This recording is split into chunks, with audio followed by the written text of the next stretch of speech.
ताम्र पाषाणकालीन मानव जीवन के इस क्रम में अभी तक हम लोगों ने देखा कि ताम्र पाषाणिक संस्कृति के रूप में किस तरह से आहार संस्कृति थी, किस तरह से कायथा की संस्कृति थी और मालवा की संस्कृति थी। यह देखने के बाद अब अगले क्रम में आते हैं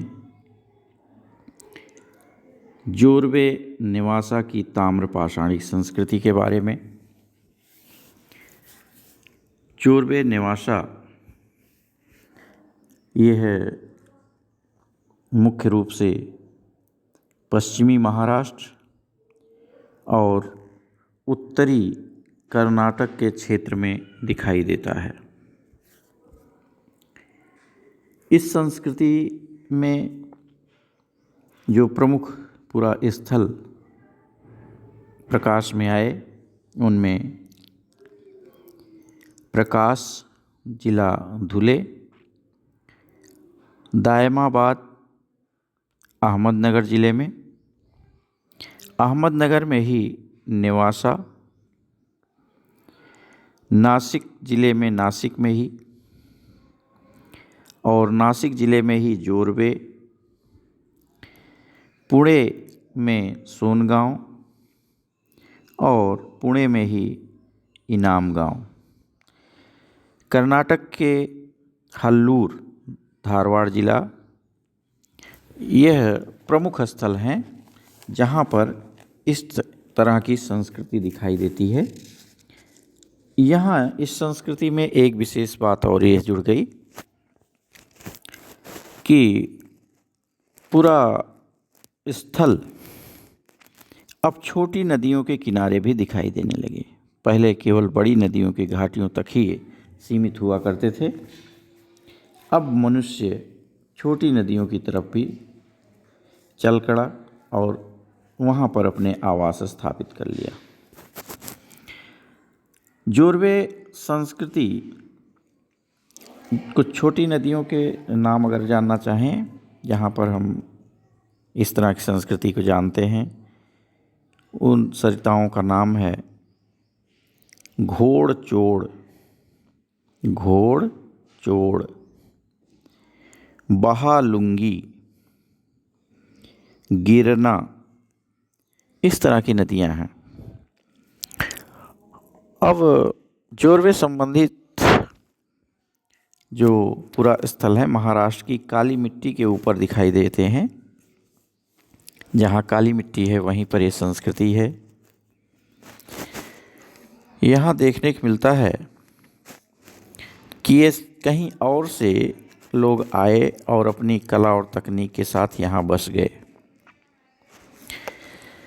और ये अपने अंतिम चरण में दक्षिण भारत की बृहत पाषाणिक संस्कृति से जुड़ गए थे। जोरवे और जो पूरा स्थल है महाराष्ट्र के नासिक ज़िले में, यहाँ देखना है कि यहाँ विभिन्न तरह की संस्कृतियाँ और भी दिखाई देती हैं और जोरवे संस्कृति आरंभिक ऐतिहासिक युगीन संस्कृति से पहले ही विकसित हुई थी। लेकिन अगर हम कहें कि संस्कृति के विविध पक्ष को देखना चाहें तो यहाँ दिखाई देता है।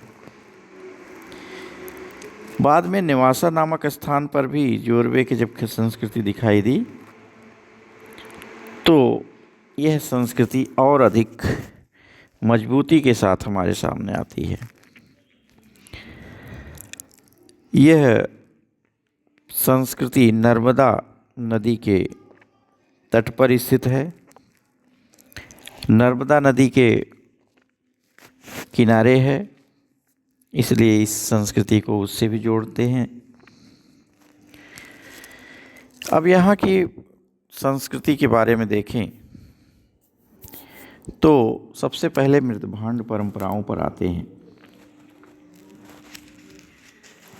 यह कई तरह के मृदभांड बनाना जानते थे और बाद तक ये परिवर्तित भी होते रहे। इनमें सबसे प्रमुख जो पात्र परंपरा दिखाई देती है, जो जोरवे संस्कृति के पहले ही अस्तित्व में आ चुकी थी, उनमें से मालवा पात्र परंपरा और दूधिया स्लिप वाली पात्र परंपरा विशेष रूप से उल्लेखनीय है। दूधिया स्लिप वाली पात्र परंपरा और मालवा की परंपरा। इस क्षेत्र के दैमाबाद, चंदौली, सोनगांव, इनाम गांव से जो निचले स्तरों से मालवा की पात्र परंपरा उपलब्ध हुई है, यह पता चलता है कि मालवा पात्र परंपरा के बर्तन हल्के लाल रंग के मिलते हैं, जिनके ऊपर काले या सलेटी रंग के चित्रण किए गए हैं और दूधिया स्लिप वाले मृदभांड चंदौली से प्राप्त हुए हैं, लेकिन यह मृदभांड परंपरा अच्छी नहीं लगती है। यहाँ बर्तनों पर चित्रण भी किए गए हैं और इन चित्रणों में तरह तरह के ज्यामितिक चित्रण दिखाई देते हैं। जोरवे संस्कृति के पात्र परंपरा के बिना आसानी से पहचानी नहीं जा सकती। इस परंपरा के अपने विशिष्ट पात्र प्रकार, चित्रण अभिप्राय और निर्माण की एक विशिष्ट तकनीक दिखाई पड़ती है। जो मृदभांड बनाए गए, पात्र बनाए गए, उनके ऊपर लाल रंग का प्रलेप मिलता है। कभी कभी बर्तनों को घिसकर चमकाने का साक्ष्य मिलता है। यह अच्छी तरह से मिट्टी को बनाकर बनाया गया, मिट्टी को तैयार किया गया, फिर बनाने से पतली गढ़न के बर्तन बना पाए होंगे। अच्छी तरह से इन्हें पकाए गए हैं और बर्तन प्रायः चाक पर बने हैं, लेकिन कुछ हिस्सों पर, जैसे टोंटी बनाने में बर्तनों में हाथ से बनाया जाता था। ये ध्यान रखना है कि टोंटी वाले बर्तन यहाँ की बहुत बड़ी विशेषता है। जो पात्र परंपरा है, लोटा जैसे बना करके उसमें टोंटी लगा देना। इसके अलावा कोंखदार कटोरे, छोटी बड़ी गर्दन वाले बर्तन, तसले, गहरे कटोरे, यह सब भी उल्लेखनीय हैं। बड़े मटके और घड़े भी ये लोग बनाते थे। थालियाँ, तस्तरियाँ प्राप्त नहीं हुई हैं। ये ध्यान रखने की बात है कि और बाकी चीज़ें तो दिखाई दे रही हैं, लेकिन थाली और तस्तरी नहीं है।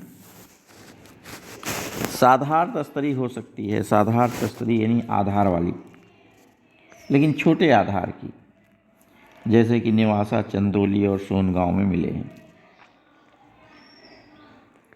कुछ ऐसे पात्र दिखाई पड़ते हैं जो लगता है दक्षिण भारत के नवपाषाण संस्कृति से जुड़ते लग रहे हैं। जैसे भूरे रंग के अंत्येष्टि कलश विशेष रूप से उल्लेखनीय हैं। लाल रंग की पात्र परंपरा में हांडी और गोल बर्तन भी दक्षिण भारत की नवपाषाणिक संस्कृति से लिए गए माने जाते हैं। बड़े बर्तनों के ढक्कन बनाने भी जोरवे संस्कृति की अपनी विशेषता है। पेंदी में छेददार कटोरे और छोटे छोटे पाए वाले पात्र भी जोरवे संस्कृति में मिलते हैं। जो नौपाषाण संस्कृति दक्षिण भारत थी, वहाँ भी इस तरह के पात्र मिलते हैं जिनमें छोटे छोटे पाए जोड़ दिए गए हैं, जिन्हें हम बर्तन के नीचे कि जिससे उस धरती से थोड़ा ऊपर उठे दिखाई पड़े। ये चित्रण जो बनाए गए हैं, इनके ऊपर उन्हें मिटाया नहीं जा सकता, इसलिए यह लगता है कि ये बर्तन पकाने से पहले ही बना दिए गए चित्रण। और इन चित्रणों से लगता है कि ज्यामितीय आकृतियों की ओर झुकाव इनका ज़्यादा था। ज्यामिति का मतलब जैसे चतुर्भुज, टेढ़ी मेढ़ी रेखाएं, त्रिभुज, ज्यामितीय अलंकरण, और फिर वनस्पति और फूल पत्ती भी दिखाई पड़ती है। जानवरों का चित्रण मिलता है। चित्रित जानवरों में बारहसिंघा, कुत्ता, ये सब उल्लेखनीय है। औजार और उपकरण तथा अन्य पुरानिधियों की बात करें तो जोरवे संस्कृति में तांबे का प्रयोग कम किया गया है। तांबे के उपकरणों में कुल्हाड़ियाँ, चाकू के फलक, सुइयाँ, चूड़ियाँ, मनके, अंजन सलाखाओं की गणना की जा सकती है। यहाँ से लघु पाषाण उपकरण बहुत अधिक मिलते हैं। इनाम गांव के उत्खनन से इस तरह के उपकरण प्रायः प्रत्येक घर से मिलते हैं। यह विशेष बात है, प्रत्येक घर से लघु पाषाण उपकरण। अनुमान किया जा सकता है कि हर घर लघु पाषाण उपकरण बनाना जानता था और बनाता था। कुछ मानव और पशुओं की मूर्तियाँ भी प्राप्त हुई हैं। इनाम गांव इसमें विशेष रूप से उल्लेखनीय है, जहां एक स्त्री और एक वृषभ की मूर्ति बनाई गई है। अनुमान किया जाता है यह मातृ देवी की मूर्ति है, वृषभ उसका वाहन है और दोनों की पूजा अविच्छिन्न रूप से जुड़ी हुई लगती है। यह जो बनाए गए, इनमें पत्थरों का उपयोग जो किया गया है, सिलखड़ी है, तमड़ा पत्थर है, पकी मिट्टी है, तांबे और सोने के मनके भी मिले हैं। यहाँ नेवासा स्थान जो है, एक बच्चे के कंकाल के गले में तांबे से बने हुए मनकों का हार भी मिला है। तो यह इसमें बहुत अधिक रुचि रखते थे, इसमें कोई संदेह नहीं है।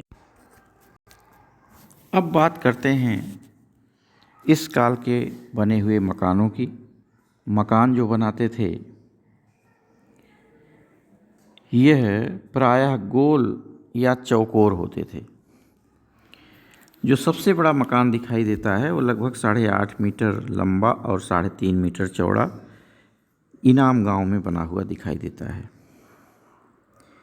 दीवाल का कोना गोल बना देते थे। बांस, बल्ली, घास फूस का छाजन रहा होगा, ऐसा ही अंदाज लगाया जा सकता है। कुछ मकानों के अंदर बीचों बीच में आंगन भी थे। इनमें तरह तरह के बर्तन प्राप्त होते हैं मकानों में। अनाज भंडारण के लिए भी बर्तनों का प्रयोग होता था।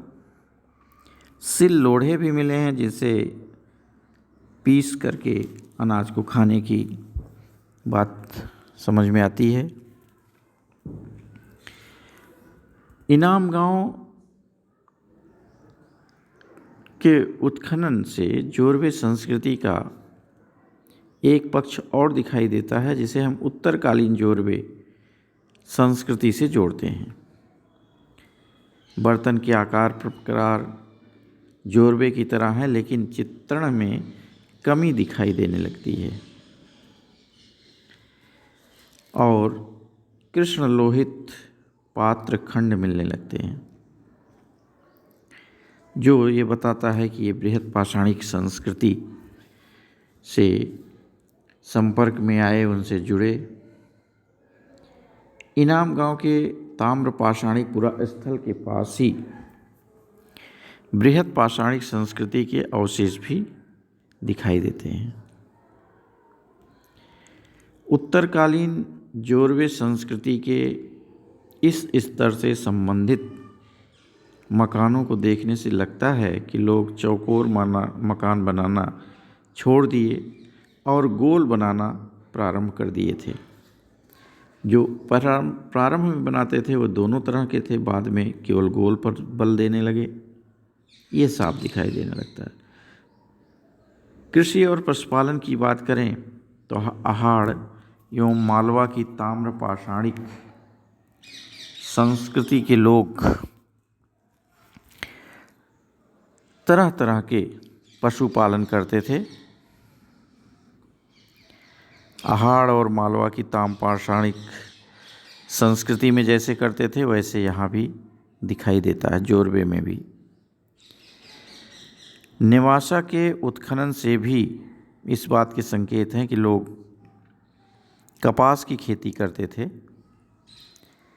इनाम गांव से गेहूं, जौ, धान, मसूर, मूंग, उड़द, मटर की खेती के साक्ष्य मिल जाते हैं। झरबेर, जामुन, जंगली ताड़, बहेड़ा की गुठलियाँ भी इनाम गांव से प्राप्त होती हैं। तो यह लगता है कि जैसे अहाड़ और मालवा में था वैसे ही यहाँ भी लोग कृषि पशुपालन कर रहे थे। इनके पालतू पशुओं में गाय, बैल, भेड़, बकरी, कुत्ते मुख्य हैं।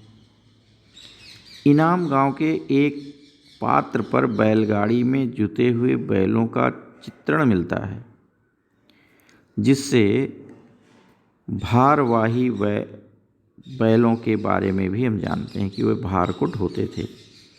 और निश्चित तौर पर अगर भार ढोते थे, बैलगाड़ी थे उनके पास, तो अपन बहुत सारी चीज़ें अंदाज़ लगा सकते हैं। कृषि के साथ ही उनके आने जाने का साधन भी हमारे पास दिख जाता है और बहुत सारी चीज़ें हमें दिखाई पड़ती हैं। आज इसमें इतना ही, फिर अगले वीडियो में अपन फिर चर्चा करेंगे। तब तक के लिए धन्यवाद।